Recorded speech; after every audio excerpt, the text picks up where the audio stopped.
Hello guys, and welcome back in this new video. In this video, I'm going to teach you how to perform a card time travel trick, similar to the one that Sean Hayden performed at Britain's Got Talent. I don't want to say anything more. Let's get straight in the tutorial. The magician takes a completely shuffled deck of cards and then asks to the spectator to select a random card. The spectator could have picked any card he wanted. In this case, he chose the Seven of Hearts. Then the magician takes the card back and placed it somewhere in the middle of the deck. To lose the spectator card in the deck even more, he shuffles it. So now the card is completely lost in the deck, and the magician has no clue where the card is.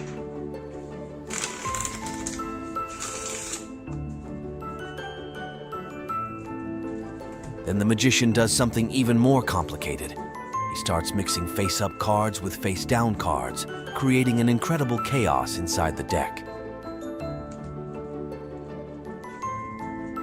Then the magician shows that the deck is completely mixed. There are some cards face-up to face-down. There are some cards face-down to face-up. And even some cards face-up to face-up. The magician says that he would have been very lucky if the spectator card was the card on top. So he asks if his card was the Nine of Clubs, but the spectator says it wasn't, but he puts it in his hand anyway. Then the magician asks to the spectator that if he wanted to go back in time from 1 to 9 minutes, how much he would like to go back. The spectator says 6 minutes. Then the magician shows the time 13:11, and magically the time starts to go back. The spectator couldn't believe his eyes. Time had actually gone back 6 minutes. Then he watched his phone and it was really 13:05, but the trick was not over.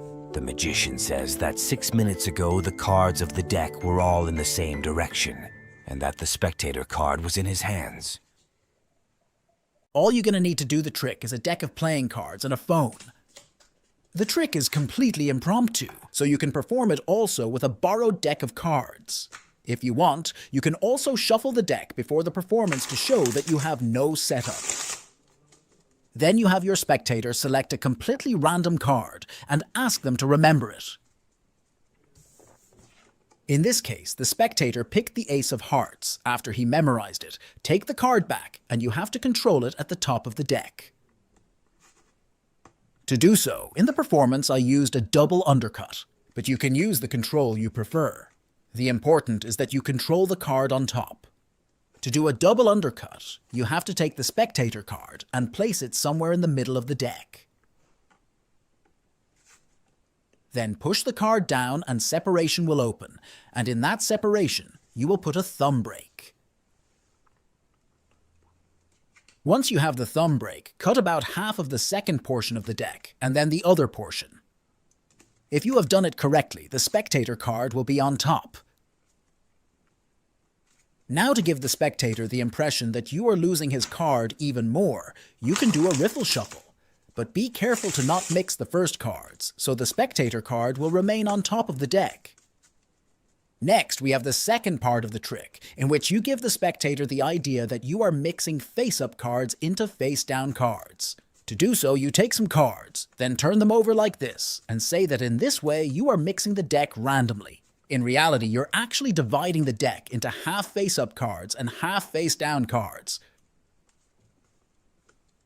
When you get near the bottom of the deck, be careful to don't flash the last card. That is the spectator card.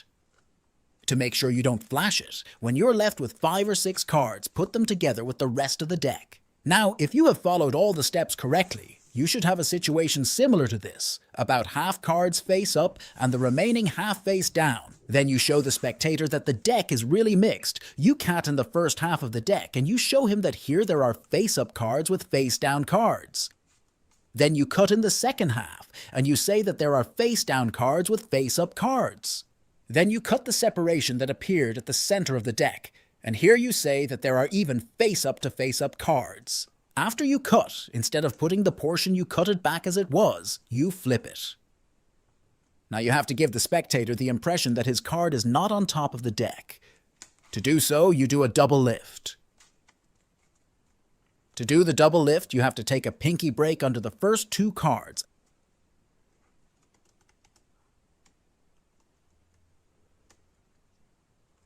After you take the pinky break, you have to flip them as if they were 1. In this way, you are displaying the second card as if it was the top card.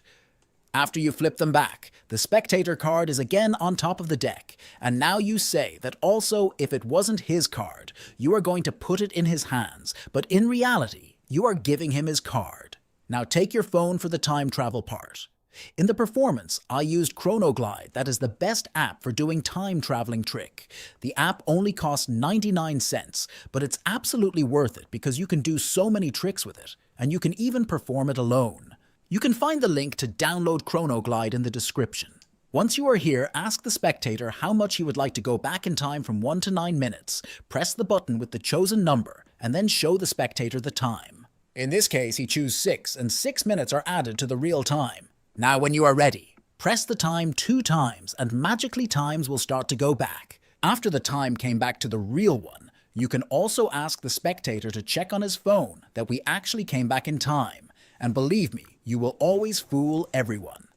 Then you say that 6 minutes ago the deck was all in the same direction.